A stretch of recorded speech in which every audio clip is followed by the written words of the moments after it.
My name is Lisa, and for a long time, I believed my life was carefully arranged, each piece fitting perfectly into place. I had built a career I was proud of, rising to the role of head of marketing, a position that commanded respect and financial independence. I had a loving husband, Ethan, who I once believed was my partner in every sense of the word. Our life was stable. Secure. I took pride in the fact that I could manage our mortgage payments on my own, a tangible symbol of my accomplishments. Family was the foundation of our lives. Ethan's younger brother, Brian, and their mother, Amy, were ever present, having lost their father years before. The bond between the two brothers and their mother was strong, something I had initially admired. Ethan's devotion to his family only made me love him more, seeing in him the qualities of loyalty and deep-rooted love. Amy, For her part, had welcomed me with measured warmth when I first entered their lives. At family gatherings, she would engage me in small talk about my job. nodding approvingly as I explained my role. Marketing, huh, she would say, her tone unreadable. Sounds important. Her words weren't effusive, but they were enough. I took them as signs of acceptance, a door opening into their tightly knit family circle.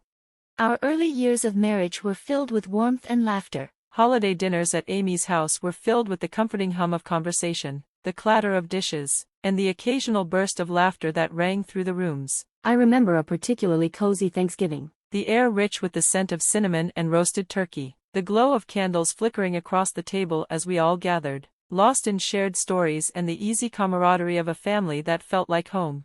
But things changed. It was a small moment, barely significant at first glance, yet it planted a seed of doubt that would later grow into something I could no longer ignore.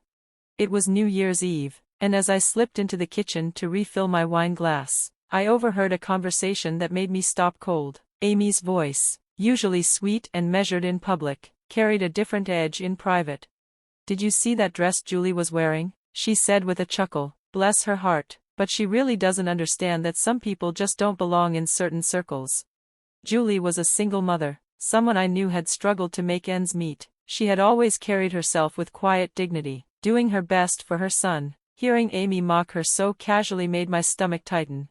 From that night on, I started to notice the subtle undercurrents in the family's interactions, the way Amy and the brothers would share hushed whispers, their eyes gleaming with quiet amusement at the expense of others. The teasing I had once dismissed as harmless took on a sharper edge, the laughter tinged with something cruel. Then came Easter Sunday. Amy sat in the living room, casually criticizing a distant cousin's financial choices, her words cutting with the ease of someone who believed they had the right to judge. Something inside me snapped. "Do you ever stop to think how your words might affect people?" I asked, my voice steady but firm. The room fell into an eerie silence. Amy turned to me, her lips curling into a patronizing smile. "Oh, Lisa, don't be so sensitive, it's just a joke." I looked to Ethan, expecting, hoping, for some kind of support, but he sat quietly, his eyes darting away from mine. A pit formed in my stomach. From that moment, family gatherings became something I endured rather than enjoyed. I would stand on the periphery, a silent observer, while Ethan remained tethered to his mother's side. Sometimes, he would glance my way with an apologetic look, but never did he cross the room to stand beside me. One evening, after yet another tense dinner, I confronted him. "Why can't you ever stand up to her?" I asked, frustration thick in my voice. Ethan sighed, rubbing his temples as if I were the problem. "She's my mother, Lisa, what do you expect me to do?" I expected him to defend me, to acknowledge the cruelty disguised as family banter, but he never did. To avoid the discomfort, I started making excuses, work emergencies, sudden migraines, anything to escape the suffocating atmosphere. And then, life threw me an unexpected curveball. I was pregnant. Holding the test in my trembling hands, I called out for Ethan, my heart pounding. When he saw the result, his expression wavered between shock and something that almost resembled relief. For a fleeting moment, I thought, perhaps, this baby would bring us back together, mend the cracks that had begun to form between us.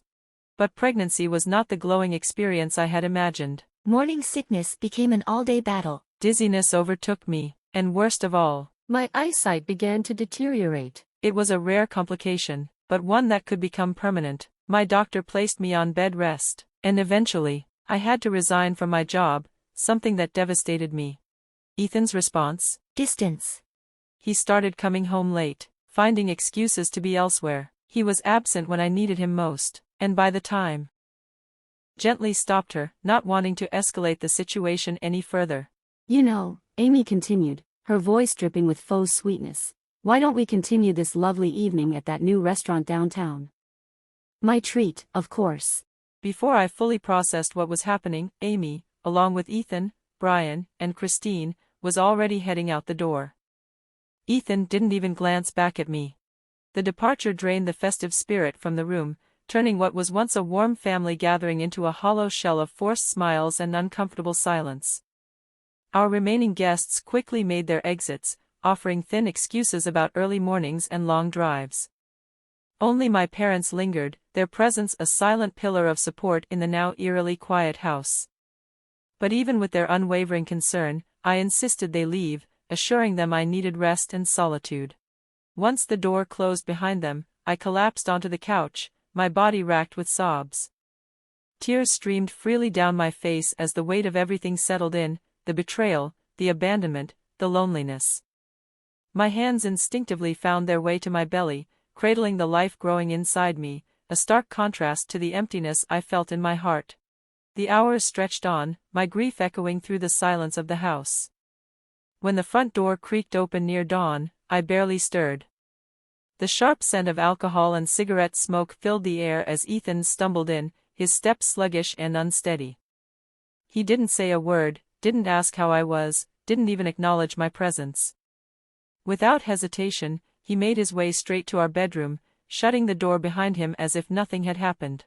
With trembling fingers, I reached for my phone, desperate for clarity, for some form of explanation. My breath hitched as I scrolled through social media. There, captured in a series of glossy photos, was Amy, Ethan, Brian, and Christine, their faces alight with laughter and joy at an upscale nightclub. The caption stung like a slap to the face, "Best Thanksgiving ever with my real family." The betrayal cut deep, but I had no time to dwell on it. As my due date approached, a mix of excitement and apprehension took hold. The doctors had scheduled another C-section due to the short interval since my last, and while I tried to focus on the impending arrival of our child, Ethan's behavior loomed over me like a dark cloud. Then, on a bitterly cold winter afternoon, I noticed Ethan unpacking bags stuffed with summer clothes. Confused, I asked, "What's all this?" "Just saw a good sale. Thought I'd update my wardrobe," he replied casually, his gaze avoiding mine. Something about his tone, the way he shifted uncomfortably, made my stomach twist. But with the baby on the way, I pushed aside my suspicions, unwilling to confront yet another issue. I had been meticulously saving, ensuring we had enough for the mortgage, bills, and even a babysitter for our 4-year-old.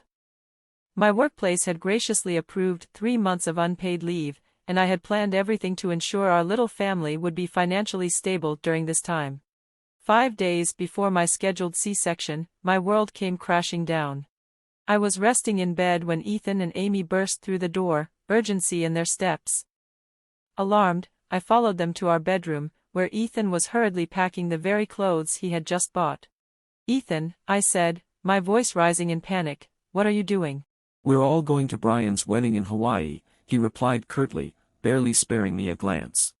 Shock coursed through me. "But my C-section is in 5 days. Who's going to take care of our son?" "You'll manage." "You always do," Ethan said coldly, zipping up his suitcase without hesitation. Before I could form another word, he and Amy were out the door, leaving me in stunned silence. Reality hit me like a freight train. Frantically, I grabbed my phone and checked our joint bank account. My heart plummeted. The account was empty. Every single penny I had meticulously saved, gone. With shaking fingers, I called Ethan. "What?" he snapped when he finally answered. "The money. All our savings. Where is it?" My voice cracked under the weight of my panic. A pause. Then his cold, mocking laughter filled my ear. "We needed it for Brian's wedding gift." "Don't be so greedy, Lisa." Then the line went dead. A sharp pain shot through my abdomen. I looked down, and my blood ran cold as I saw a puddle forming at my feet. My water had broken. Panic surged through me. This wasn't supposed to happen yet. I was at risk of uterine rupture due to my previous C-section. Clutching my belly with one hand and my phone with the other, I dialed emergency services, my voice barely coherent. The hospital was a blur of activity, doctors shouting, machines beeping, bright lights piercing through my fear.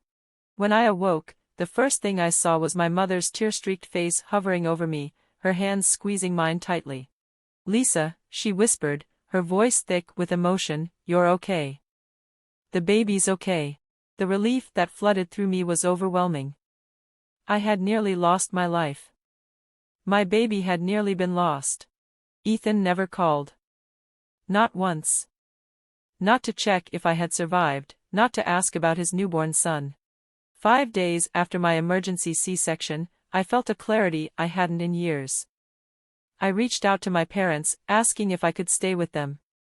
They welcomed me and my boys without hesitation. As they doted on their grandsons, I rested, researched divorce lawyers, and began gathering necessary financial documents. A week later, Ethan finally called. I ignored the first 5 attempts, answering only on the 6th. "Where the hell are you? Why aren't you home?" he demanded, irritation thick in his tone. Calmly, I replied, "I'm at my parents' house with our sons." "I filed for divorce, Ethan." His response was a mix of disbelief and derision. "Divorce? After everything I've done for you?" He laughed bitterly. "Everything you've done? Like abandoning me before childbirth? Stealing our savings?" I countered, my anger bubbling over. "Oh, get over it," he scoffed. "I'll pay you back. And honestly, I don't even want to see you again. Christine's got a new business opportunity for me. I'm going to be rich.